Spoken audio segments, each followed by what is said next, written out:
brought to you almost live from the Dude in the Basement Studios. Why? Because that's where the good stuff is. It's Sips, Suds, and Smokes with your smoking hosts, the good old boys.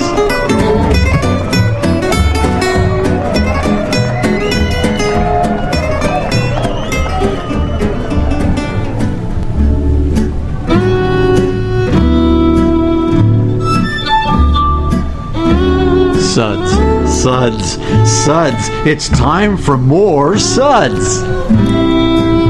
It is definitely time for more suds. Thanks, and joining us again for this sud segment today. It's good old boy Mike. We have a great show ahead of us here today. It's one of our sud segments where we talk about beer, and more beer. This is going to be a show and tell series as well as a very special story, and I have several folks here that are going to be able to cover these beers we're going to talk about. Sitting at microphone left to me is Monkey Trent. Howdy. Also joining us here at the table is Kicks Player. Hello, kind sir. And Irony. How do? If I get all those names right as we go through this, I think it'll be a miracle. So today we have a show and tell episode to go through with you, and we have several beers to talk about. Boris the Spider, Infinite Wisdom Tripel, Yazoo, the Sour Sue, as well as Thomas Hardy, the 40th anniversary of Vintage 2008 are the beers we're going to get to go through today. We've been tasting these beers, and we're going to be rating them with our signature belch sounds, and I'll go through each of those with you here real quick if you haven't heard them lately. Number 1 is That Sucks, Give Me Anything But a Bud. Number 2 is Was That a Belch? Number 3 is Ah, What a Relief. I think Kicks Player was our stunt double on that one. Number 4 is A Body Should Really Not Make That Sound. And number 5, our all-time high, is Listen to That Hang Time, Give Me Another. So those are our suds rating here on Sip, Suds, and Smokes, where everything life is good in life is worth discussing. And, the first part of our episode today is talking about this very interesting conversation. So I happen to be in Craft Brewed, who we've been several shows, a couple of those have been on site, and I sat down and I had a couple of people join me at the tasting table, and Trent sat beside me, and I ended up hearing part of this story about what you were doing. We were both on Untappd, and one of the things I noticed was the unusual number of beers that you had. And so you had a story about what you've been doing about tasting beers. Well, thank you. Yes. So the reason you saw me on Untappd is because I can't drink any beer without first looking on Untappd. The reason is because I don't drink the same beer twice. Amazing. I just checked before I drank this beer to make sure I could drink it because, I can't rely on my memory. And so now there's an app for that. I look up my beer, and the beer I just tasted brings me to 1,663 unique beers. Unbelievable. I mean, I definitely have had a lot of beer and a lot of other things to drink, but I think what definitely caught my attention is not only the fact that you chose to do this freely, but you're documenting it, through Untappd as well. I have to document it or I'll mess up.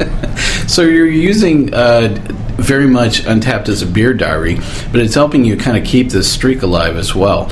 So, correct. I guess the first question is, why did you choose to only drink unique beers? It's a great question. I'm not sure I know the answer. Did you lose a bet? So I downloaded Untappd almost 2 years ago. Put it on my iPhone. It's about when it just came out. That's right. Yeah.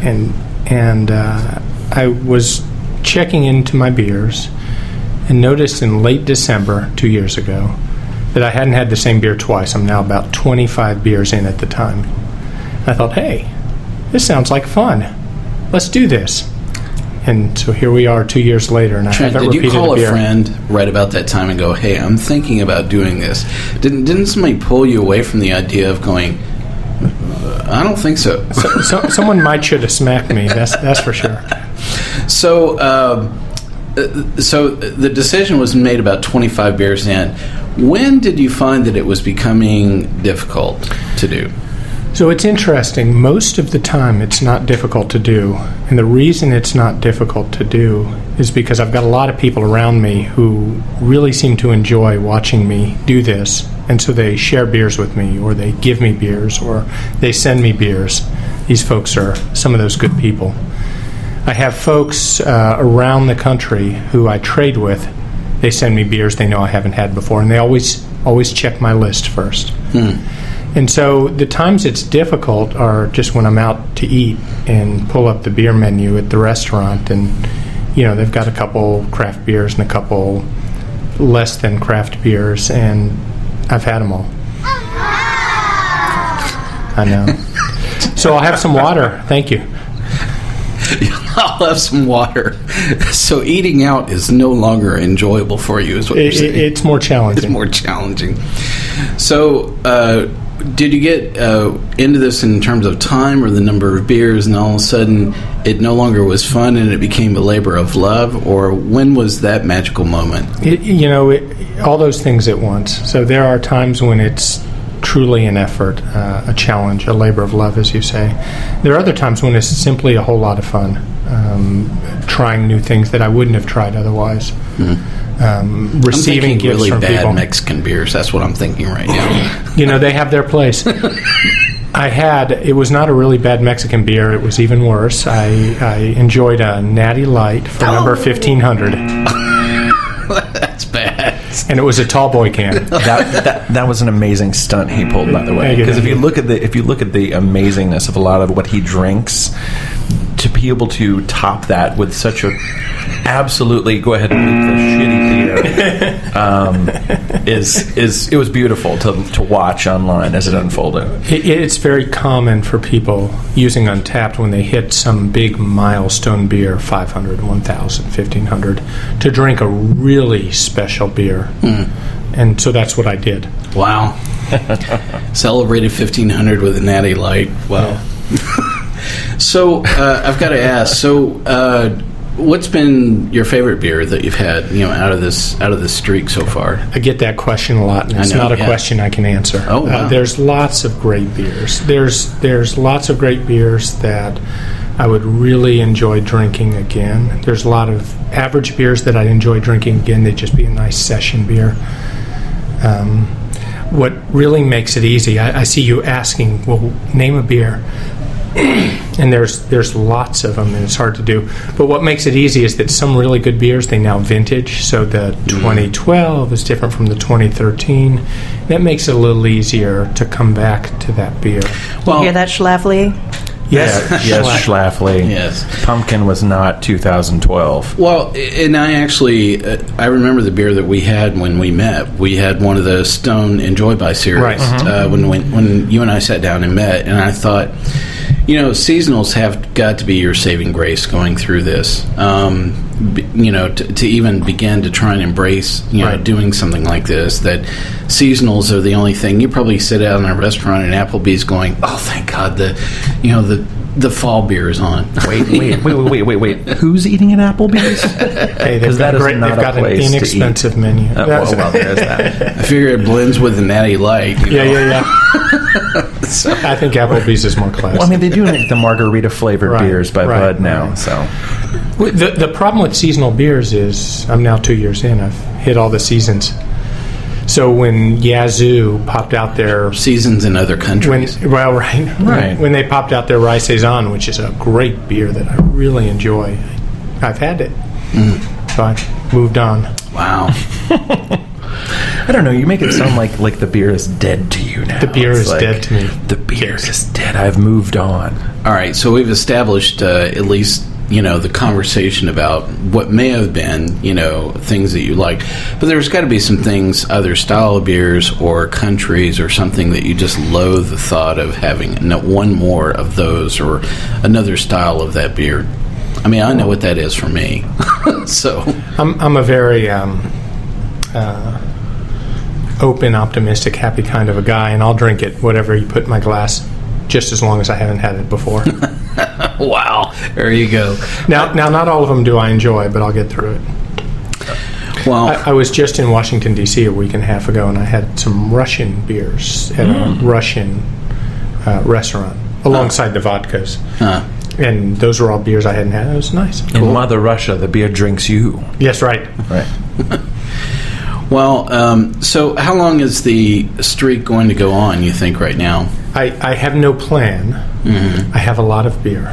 I need help. He does have a lot of beer. I need help. So, as I said, people send me beer if the end times came. Well, and if I'm not mistaken, there's another badge at 2,500, correct? Well, right. So if the end times came and I were locked in my cellar, I'd have at least another 400 or 500 beers to go. Well, we know the guys at Untappd, and I don't know. We'll see what we can come up with that might be rather interesting as the streak continues. And who knows? Maybe a trip to a place where it's the land of unique beers. There is something about his entire plan of the unique beers that I've always kind of like pushed on him, and that is that literally a beer can be completely different in the bottle than it is on draft. And I've told him that counts as two unique beers. You should try this. The as serving two unique mechanism. Beers. Yeah. However, the reason he can't do that is kind of the fault of the people who run Untappd. And the fact is you cannot get a unique check-in for the draft version of a beer. So that's the reason why he won't do it. And I've actually had this conversation with them. You've had this conversation. They're wonderful with support. And they have a very active support blog. And occasionally I'll have had a beer that is a different beer. It is totally unique beer. And they have a different philosophy, and they'll merge it in with a prior beer. Sometimes it has to do with whether it's dry hopped and served on tap versus the one in the bottle. They'll just say, well, no, they're the same. And I disagree, you disagree. Most of us disagree. But they have a very reasoned conversation about it. And so we can certainly address that, talk about nerdy alert. Yeah. Nerdy alert. Well, I think if I had to think about the place that I would really love to take Trent, I think it's pretty easy for me to say the one place that I've walked into that I really felt like, wow, there's just nothing here that I've ever had before, it would be Torst.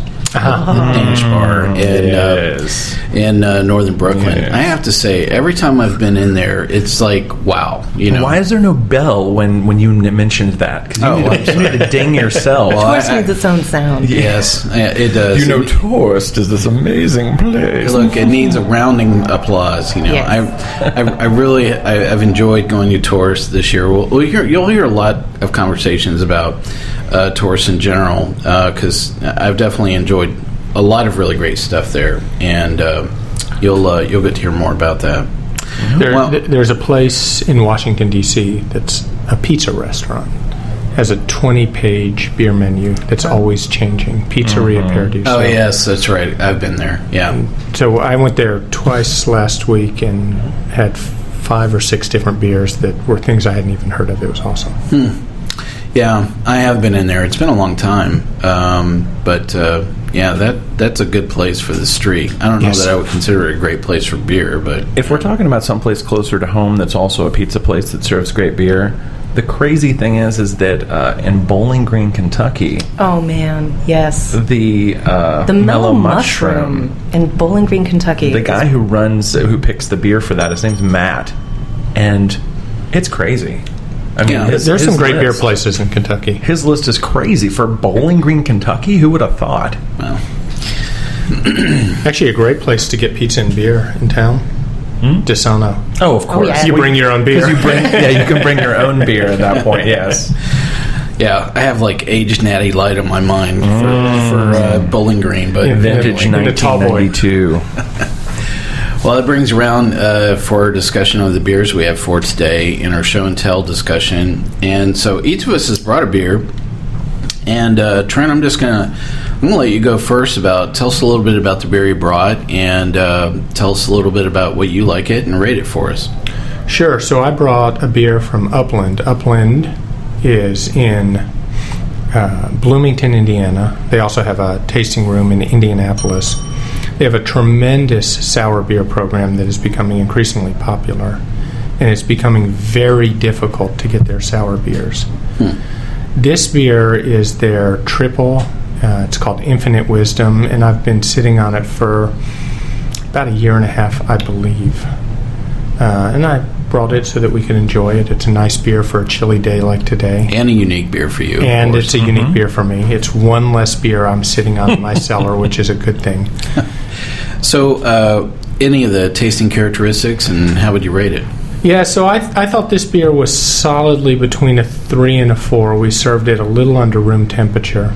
And I got a lot of butterscotch and caramel when I was tasting it, some of those malts and sweets. It was good and rich and round as I was drinking it down.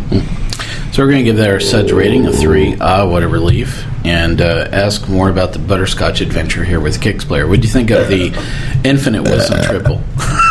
That was I think I just gave my custom rating right there. Literally, it was a great beer. It could have been a little bit colder. I'm not saying so cold as that it would be bitter or whatnot, but just a little bit of a below room temperature is what it should have probably been at. But I agree. It's probably a great solid 3.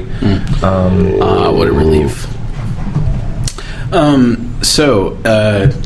Irony, what did you think of the Infinite Wisdom Tripel? I'm going to second that butterscotch. The first moment that I put it in my mouth, I definitely said honey, but it's much more butterscotch. Delicious, sweet, easy drinking, hides its booze well. I'm actually going to give it a 4. Wow, 4. Wow. Body should really not make that sound. Well, so I had a chance to try the Infinite Wisdom Triple as well, and I have to say this first beer I've had from this brewery, so that's cool. Wow. I always enjoy that, and I wrote down sweet, as in like candy sweet. You were saying butterscotch as I was writing that down, so I actually, there were a lot of candies I thought that it would have gone with, but it's really busy for a triple. There was just way too much going on. I tend to think of triples as being, I won't say one-dimensional, but just not complex. I usually am looking for a depth of flavor within the simplicity of a triple itself. So I thought it was a bit of a swing and a miss. My suds rating for Infinite Wisdom Triple is 3 as well. What a relief. All right, Kix Player, you brought something for us to enjoy here today, and something very unique. Why don't you share your beer with us? I brought Sue by Yazoo, but this is a sour variant that I think probably started their whole trip down, with their sour program. Lane, yes. Yeah, down Sour Lane, which I think is kind of unique in the fact is that this would probably happen, 2010? We think that they held on to it for 2 years. They released a beer called Fortuitous, where they took this beer that accidentally went sour. It was a batch of Sue.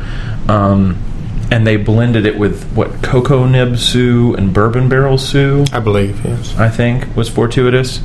But the thing that I think that is so amazing, first of all, this is one of the beers that got Mara and I into drinking beer at this level at the craft, because we went to the Fortuitous release, and when we showed up, it was a kind of a bottle share.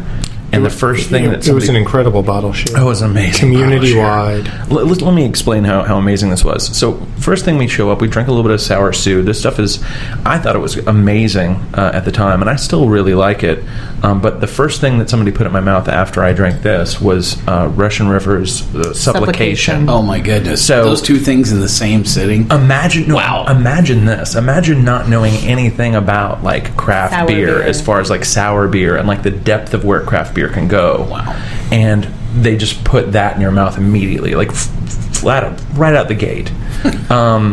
And then not only that, but there was all sorts of Cantillon there. There was all kinds of amazing stuff. It was like a historical bottle share. Hello, palate. Please close the door on the Lamborghini as we're taking you around the palate. So there was a big open room up on the second floor, and there was one corner where Brandon Jones was sharing his beers. Oh, yeah. That's where Kix Player was, and that's where I found myself. And our friend Nathan and Mara and all kinds of different people. Yeah.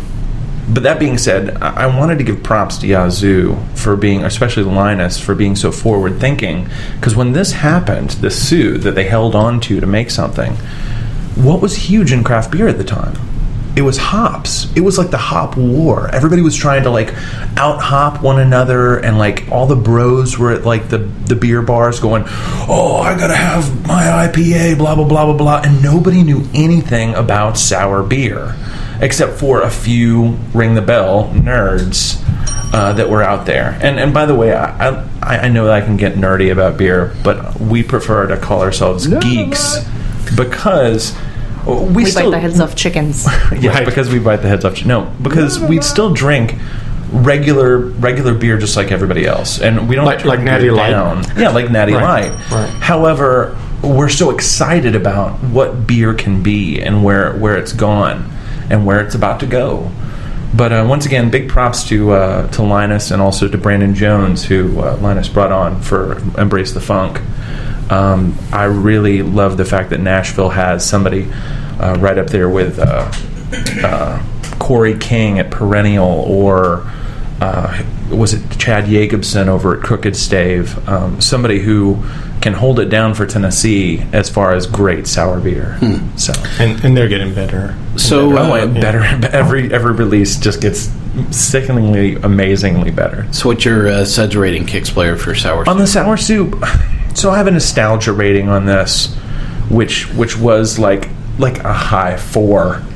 And now, like, I have 2 bottles of this actual original sour soup, one of which I just opened here. Once again, thanks to Brandon Jones at Embrace the Funk. So you're gonna stick with a 4? You know what? Hold on. Let me smell this. Am I allowed to drink this on the air? I'm not. Yes. No halvesies. I am not. Here we go.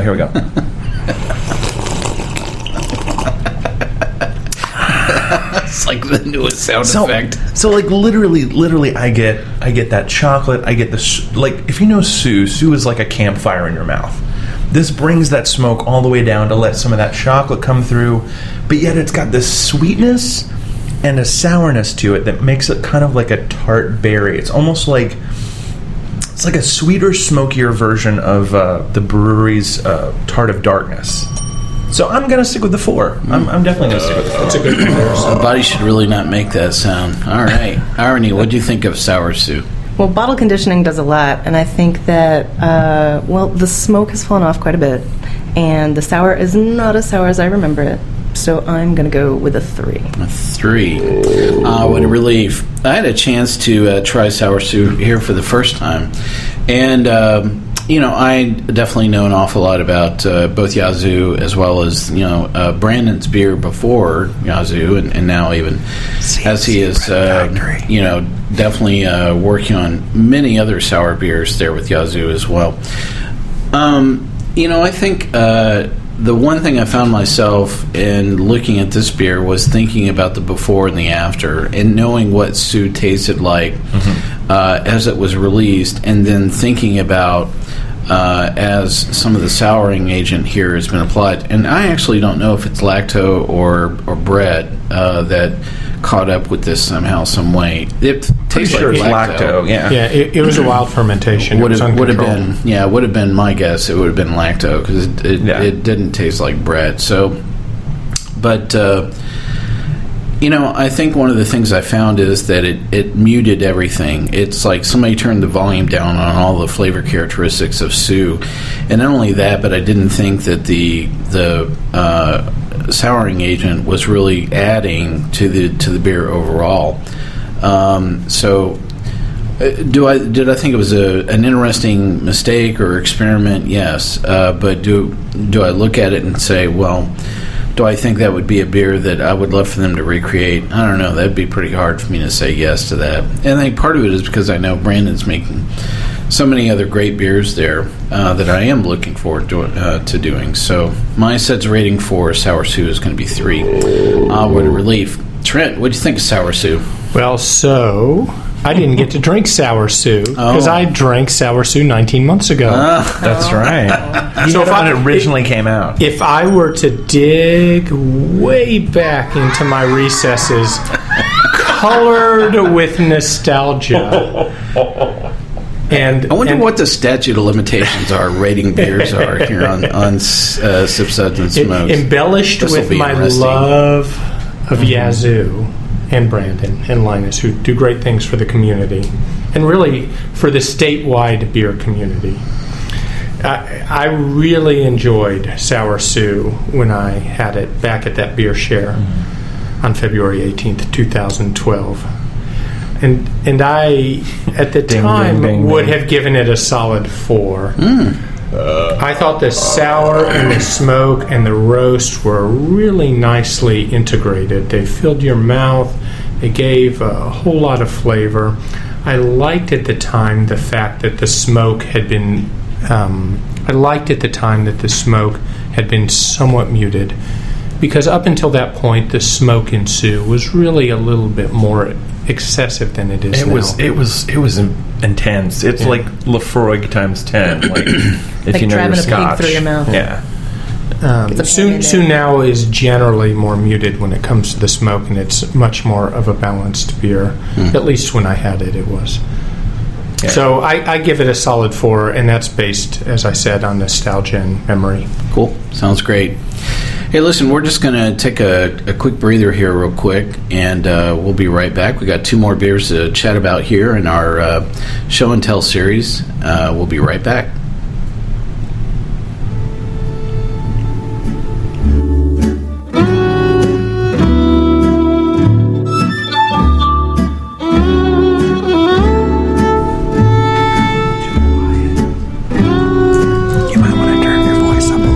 I used to do that, and my wife smacked me. Hey, we're back with 2 more beers here on our show and tell series.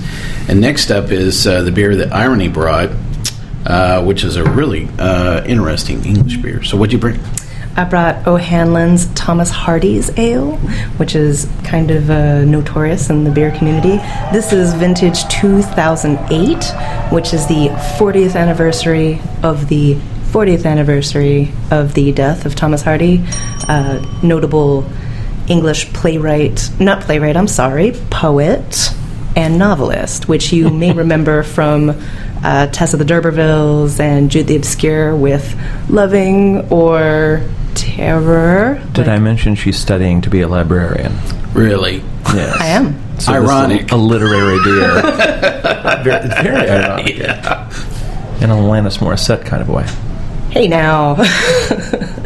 None of that was ironic. No, exactly. That's why I was saying. Exactly. So this is an English ale, and like many bigger beers, it deserves to be drunk much closer to room temperature. And we had an idea some time ago. We're going to throw this out to y'all. Someone make $1 million off this. There's a lot of things that will chill your beverage, but we don't know of anything that will warm your beverage any faster. I was thinking maybe like Fisherman's Friend, something you can break in your hands, just put over. I'm thinking my hand. Well, we use our hands and, body just blow on it a little bit. Specifically, think about this for beer festivals. Like a million of us have been to a beer festival in the freezing cold. Very much and so. You have this little tiny one. glass, and you see sometimes they'll take like, was it the koozie? Koozies, yeah. They'll put a koozie around it, but that only helps to keep it cold. So while your hand might be cold, you get the Fisherman's Friend to keep your hand warm, and it warms up your beer to the proper temperature. Yeah, I think the only thing would be not warming it too fast. Yeah. Or too high. Yeah.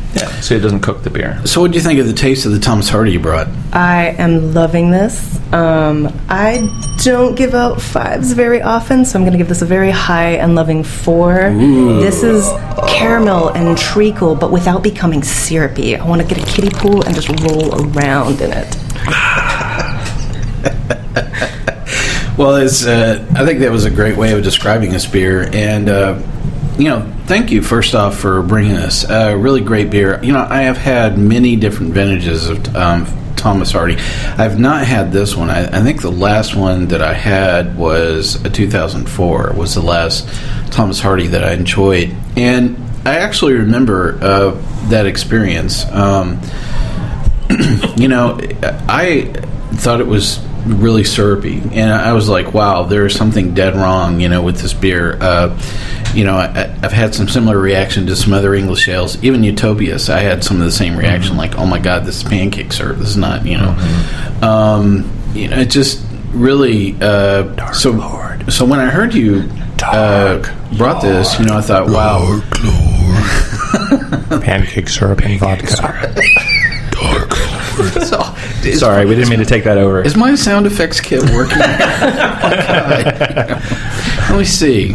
Yeah, the pecker's working. Okay, go ahead and talk. I'm sorry. No, that's all right. What did you find syrupy? This one or the 2004? No. I think the last time that I had the 2004, I think that I remembered it was, it had quite a bit of that, I don't know, very thick on my palate, and so I was like, And that was the first, my first reaction was, wow, this is chilled. And part of what I always remember about really having good English ales, it needs to be nearly room temperature or maybe slightly below, more closer to around 65 is the magic mark for English ale. But I really thought this was wonderful. I couldn't thank you enough for bringing this. I wrote down that it was sublime, complex.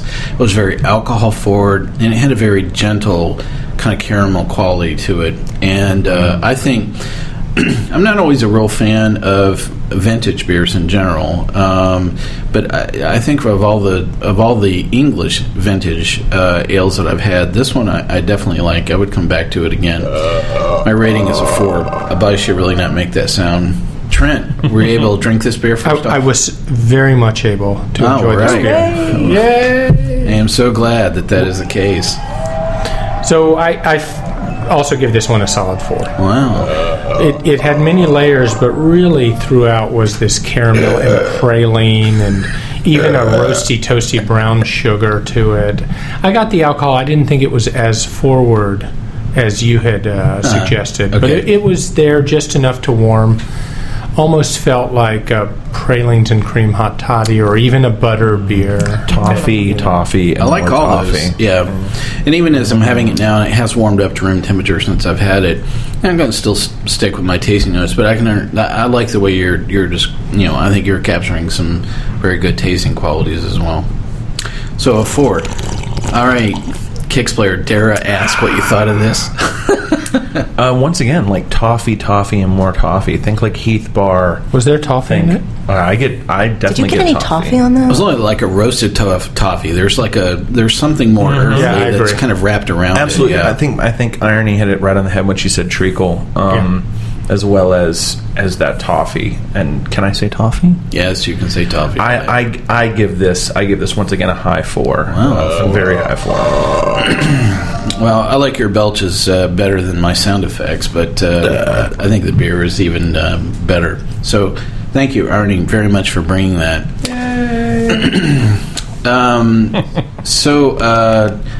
So there was one topic that I meant to come back and visit before we talk about our last beer here that I brought.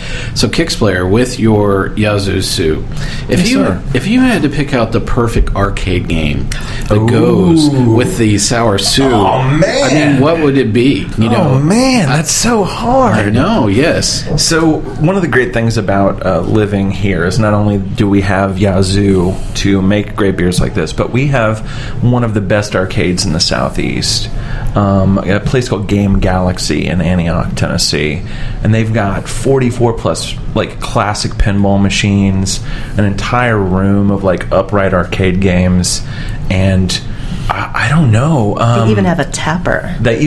So matter of fact, but Tapper isn't about Tapper was not beer. See, you almost had me wanting to put a Defender game, here in the Dude in the Basement studio. So, in between, games, we can actually go over there and play it. So. I don't. Defender's good, but I don't know if that's right for Sue. Asteroid. Dark. Oh, no. So I'm gonna classic. I'm gonna turn around and say a great game for Yazoo Sue. And the only place you're going to be able to find this, once again, is at Game Galaxy. There's a thing called B-Rap Boys that is this Japanese version of what they figured urban culture was like via circa 1992 or 93. But it's also kind of a Street Fighter. So it's all like why? It's like people of all. There's your main guy is this black guy, and he's on rollerblades, and it's got a rap soundtrack, and he has to beat people up, kind of like Double Dragon on rollerblades. Rollerblades. Yes, and it's called B Rat Boys. Go to Game Galaxy and play this game. Just for the soundtrack on this game alone is amazing.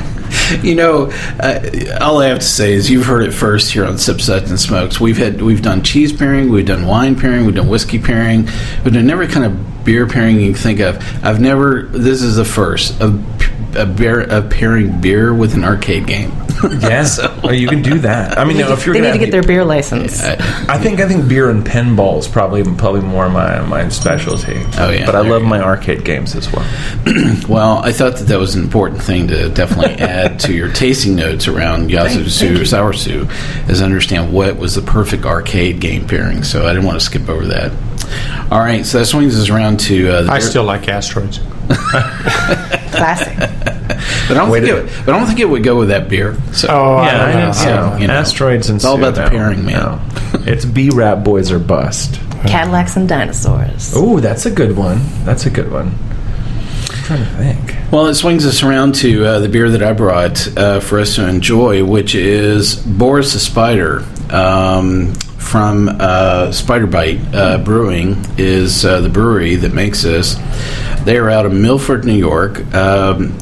Boris the Spider is swinging at about ABV of 10%. It is a Russian Imperial Stout. And I would say that some of the style characteristics that are a little bit different around Russian Imperial Stouts as opposed to regular, American style stouts or oatmeal stout is Russian, stouts tend to be a bit more dry, a little bit more rye in them. And so this beer has... it's widely distributed in the northeast part of the U.S. I've seen it on tap. I've seen it in bottles, and I always see it disappear quickly. That's the other thing I always notice about it. So it was really great. This is the first time that I've had it, probably, I don't know, in a month or two since the first time I had it. So it was really great that I was able to bring it here and share it with all of you today. And of course, this is the first time ever I've had it. Oh, there you go. Which is here first. Which is really important for Trent. I had to rip through half my cellar to find out something he hadn't had before. So I believe it. I thought it was right on cue. I thought it was a bit dry. It was very inky. Was the thing that I really. It was just so dead. Dense. It was everything that I tend to think of about a Russian stout in general. I wouldn't say that it was probably up in the hollows of, my favorite Russian stouts of all time, but I thought this was very good. My suds rating for the Boris the Spider is actually going to be 3. What a relief. Trent, what do you think of Boris the Spider from Spider Bite? Right on a 3.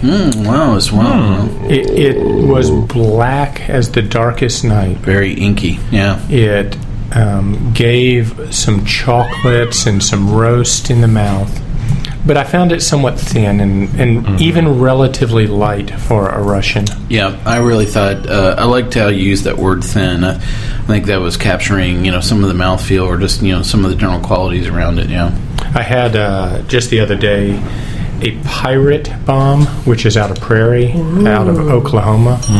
It's their standard. It's probably more an imperial stout than a Russian, aged in rum barrels. Why do a regular beer when you do an imperial? Right. Exactly. And that bad boy, it was a solid 4.5. It was many layers. It was rich. It was thick. It was complex. I got the chocolate, almost like a Hershey chocolate syrup, but in a good way. You're making me jealous. In a good way. And then it followed with layers of barrel and rum and vanilla and just a little bit of the chili. You definitely don't have any of that with this Boris Spider. Right. So going from that to Boris the Spider, it really diminishes where Boris is. Yes. Yeah. Kix player, what do you think of Boris the Spider here? Well, I was in an orgy in 1976. And in no way was this talk that about orgy. The conversation really getting diluted. I'm sorry. It was everything that. Wait. I think I was there. It was everything that Trent was just saying. It's hilarious. He was saying, I just had this amazing, great thing, and it wasn't that. Honestly, I'm going to give this a 2. Wow. And the reason why is I think that what you're saying, where you go everywhere and people drink it out and it is made to be kind of like a mass-produced beer, is that, I mean, it is really easy to drink. It's thin, it's light to drink, but it still is a Riz, which is a Russian Imperial Stout. So you still get those characteristics of that dryness on front. You only get a hint of like a salted caramel on the very back finish, and then for me, right in the center of my palate, was something that I know this is going to sound weird to people who don't, analyze their beer, and I know that this is probably this crowd, but I got ashtray, like right in the middle. That sounds weird. I know. So, like a little bit of like, ashtray, and then I like the salted caramel, but I don't know. It's nothing that I would probably drink again. It's probably not something I would drink again either. Then again, that is correct. Arnie, what do you think of Boris the Spider? I'm going to give it a 3 as well. For something that pours like motor oil, it was thin. It was very light-bodied. It was very accessible. And I hear what Kicksplayer is saying. I think that weird ashtray flavor is something that I get in a lot of Russian Imperial Stouts, and I did not get a lot of that in this. So in that respect, it was nice. Mostly like really bitter chocolate, like 85-90% chocolate. With cigarette butts. With cigarette butts, I like that. That's weird. I'm wondering if maybe we can talk to Alvin Sinclair and have them make a cigarette butt like chocolate. So, Kicksplayer, what's the favorite arcade pairing for the Boris the Spider? Oh, for Boris the Spider? Think asteroids would be any good? No, I'm gonna say it's like one-dimensional. He has like one game in his head. No, I need to make this beer better and make this beer more accessible to myself. So if I'm drinking this beer and I'm playing a game from the, I think it's like the late 70s, from a company called Exidy. It's called Chiller. Wow. Sorry. Anyway, Chiller is an homage to the Splatterhouse movies of like the 1970s, like super gory, but it's a shooter. So it's like you're in like a shooting gallery, but you're shooting like naked people that are like hung up on like a dungeon or whatnot. And there's really no redeeming value to the game other than just make it as gruesome as possible. Except make it as gruesome as possible in 8-bit glory. Right, 8-bit glory. Right. It's all 8 bits, of course. You guys can't see me, but I'm just laughing so hard. I'm like, I've never seen anybody talk about arcade games with so much passion. Like, I mean, I talk about beer passionately. Yeah. You talk about arcade games. Well, there's 4 things. I should say there's 5 things that I love. Number 1 is the lady here to my left. The other 4. Does she come with or without the arcade game? She comes with me. How would you pair her with a game? We go to Louisville Arcade Expo annually. Yeah. We travel for many things. There are 4 things that I specifically travel for. It's vinyl records. It's shoes. Like I have a pair of shoes right now that have a vinyl record on the bottom of them as the sole, by Kush. Then of course craft beer, and we also do craft cocktails and craft soda. But shoes, vinyl records, and pinball, arcade. Yeah. So. And we do have one at the house that fuses the love of craft beer and the love of arcade. Yes. We have a game called Ice Cold Beer. It's from Tato in 1983. It's kind of like a pinball meets like a ticket redemption game, I guess. You put a pinball on a metal bar and lift it up using 2 joysticks on left and right sides. So you have to balance the ball to put it into each individual hole. Now, this game wasn't really meant for arcades. It was more meant for bars, because if you got to the 10th hole, a star lights up, and then you show the bartender, and you get a free beer from the bar. And we hold to that rule at the house. Does it get easier or harder? It gets harder. With more beers. With more beers. Oh, well, that too. It might get easier with more beers. I'm seeing a whole new audience is going to join Sip, Suds, and Smokes. I hope so. That you've brought to the table. I'm so happy. And, I really am not quite sure where to go with the next conversation around arcade games, with you, Kicks. So, wow. That was really great. I enjoyed it, though. There's always something to compliment a beer. I just never thought it'd be an arcade game, so I'm glad Hey, sometime soon, you and I will go down to a Game Galaxy, and we'll sneak in some craft beer or something. Absolutely. I like the first part of the equation. Oh, just rent the whole place out. How about that? We could do that. Yeah. That would be great. It's our next tasting. Party. I think it's like in an hour at your house, isn't it? No, the one after that. Oh, okay. Beer miss. Beer miss. Yes, we do. We do what's called beer miss once a year. We get all of our beer friends together, and we Decompress from the holiday madness. Think about, like, as you're shopping throughout the year. For us craft beer geeks, we hoard a lot of beer. We don't call ourselves alcoholics. We call ourselves alcohol hoarders. So literally, as you're shopping throughout the year, you're like, you know what? This could probably age well, and this would be perfect for beer miss. So we, at the end of the year, we always bring out some really big beers, some amazing stuff, Special. and share. You know, it's kind of a running topic, that we've had here on Sip Set and the Smokes about aging beers. So let's be a good question to throw out to all of you, because I definitely have an opinion, but I'd love to know what you guys think. In general, what do you think about aging beer? Is it something you just do across the board? Is there certain breweries or certain beers you tend to do things with? I'll let Trent take it first. So it's absolutely based on the beer itself. There aren't certain breweries. It's really more related to style. Beers that have certain components as their main flavor, you want to drink quickly. Others, you don't. Hops, you generally want to drink quickly, unless it's fresh as it gets. Coffee in the beer, you want to drink pretty quickly, unless it's something like Dark Lord, which has so much going on. Then you just want to make pancakes. In addition to the coffee, that you want to sit on it until it kind of settles down. But big beers, dark beers, sour beers, sometimes beers with fruits in them or honey in them, they benefit from some time in the bottle to calm down and relax. Well, some fruit needs to be drank fresh. I usually find that a lot of fruit stuff like dies within the first year. You try and this is funny, even with the Cantillon, which is stuff that people notoriously age. Like, you talk to the brewer of Cantillon, and they talk about how you need to drink it within the first year or so, and that it can age up for 10 People to can't 10 see years. me nodding my head. Right. Yes. Lambics are not to be aged, forever.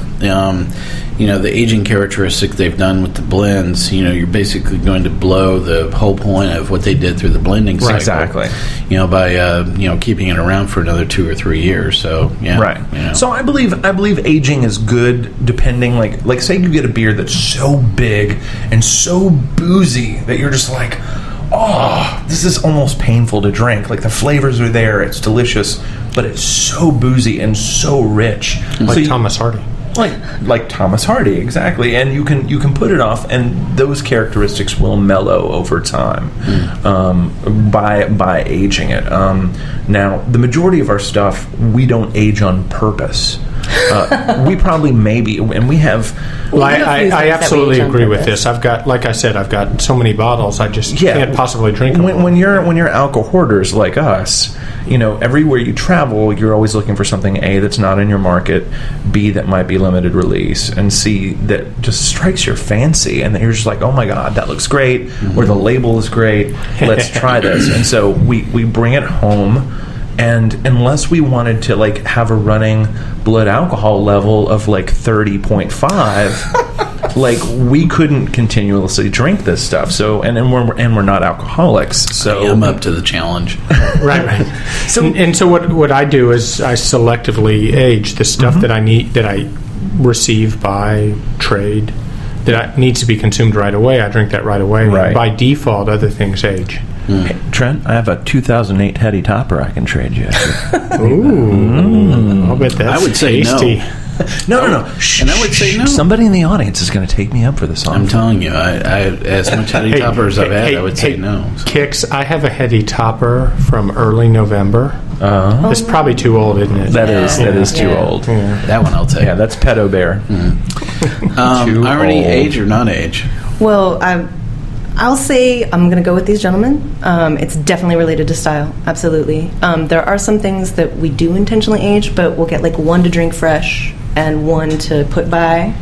Or 3 or 4, and then drink them over the time period so that we can see how the beer develops. We have a little thing going on with Founder's Bolt Cutter. A couple of us I'll have a bottle, and we're going to open one up. Like, we opened one up when it came out. We'll open one up this year, next year, year after. See how it ages, because that's an awfully big beer. It's a big barley wine style beer. Yeah. A lot of booze. So I love that last topic, and so that's something that I have done with several beers, and the Westliederan series is something that I've enjoyed doing. That is watching how that beer, changes over time.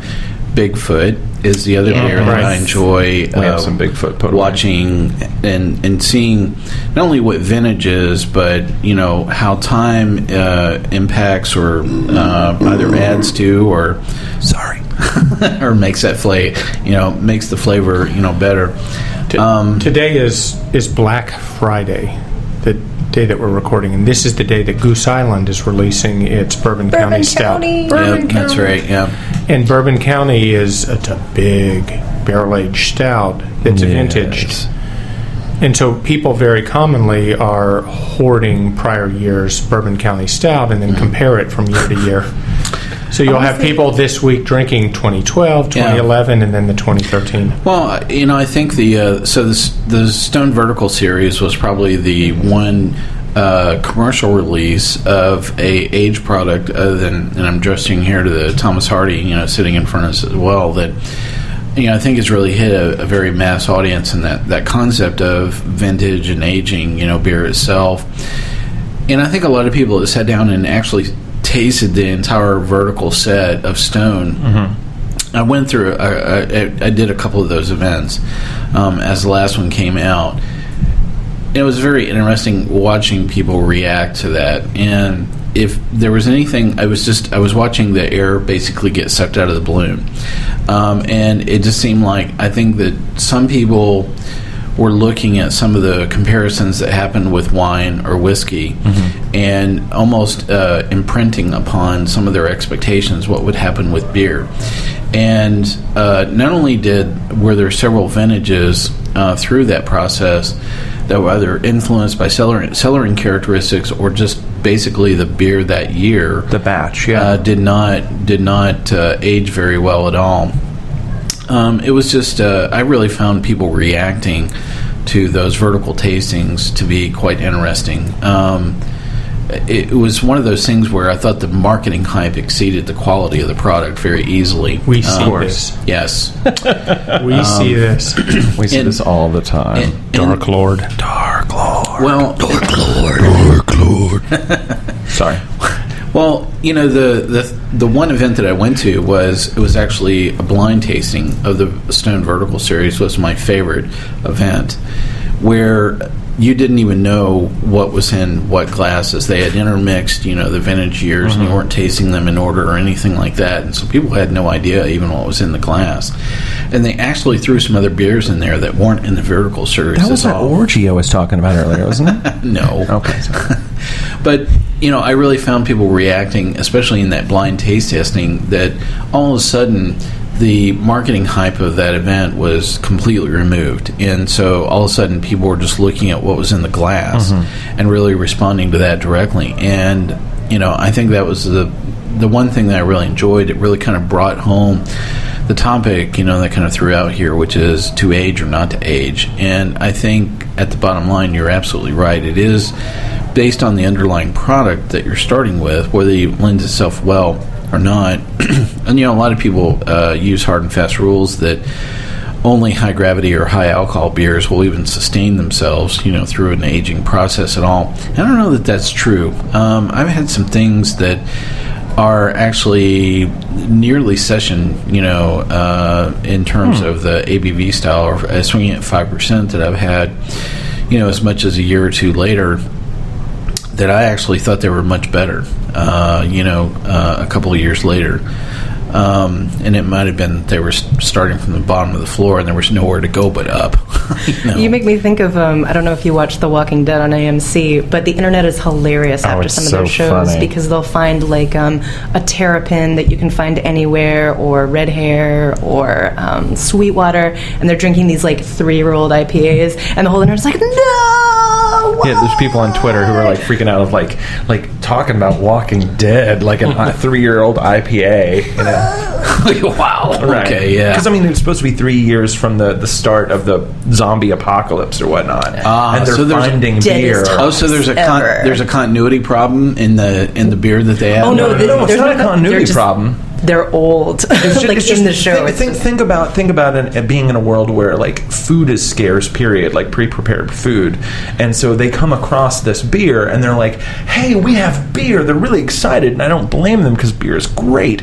But then they're drinking like IPAs that are 3 years old, and in the zombie apocalypse, I'm not going to be picky, but the internet, once again, we were talking about being on Twitter, and people are saying, "Oh, that's a 3-year-old IPA they're drinking. Think about that." Well, It's better than that Natty Light Tall Boy. No doubt. That's very true. thanks for bringing it full circle. Yeah, there. yeah. Appreciate it, Trent. Well, I've really enjoyed our discussion today, and another really great show and tell show.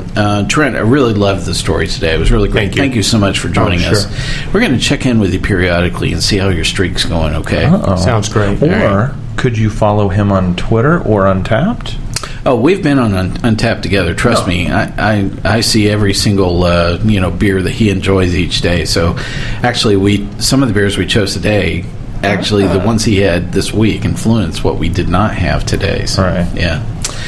I would definitely encourage a lot of folks, our listeners, to definitely follow Trent on Untappd. Which is just Monkey Trent. Monkey Trent. There you go. And I'm not on Untappd, but on Instagram you can see the pictures that I'm taking of my beer and the beer that Irony drinks as well via Kicks Player. That's KICKS Player. And then, of course, Irony is on Untappd. Right? Yes, and that's Irony, but my Untappd username is Flagrante, Flagrante. Well, I need a beer to get through that one. Good thing we have plenty. Yeah, that's good. Trent, I definitely hope we'll catch up with you. Wonderful. Yeah. Kix, thank you for joining us for the conversation. No today. problem. Thanks for inviting us I out. look forward to the next arcade series. Let's do it. Irony, thank you for joining us today for this My pleasure. discussion. And you can come back anytime as long as you bring more Hardy with you, okay? Will do. Well, as a good old boy Mike, I want to thank our listeners for joining us for this episode. You can always catch lots of great updates on our Facebook page. We're on Twitter at SipSudSmokes and catch all of our daily tasting notes on there and on Untappd as well. We've been talking a little bit about it today. Whatever you're enjoying, I'm going to ask you to keep on sipping. This has been a One Tan Hand production of Sip, Suds, and Smokes, a program devoted to the appreciation of some of the finer slices of life. From the Dude in the Basement Studios, your hosts, the Good Old Boys, will see you all next time.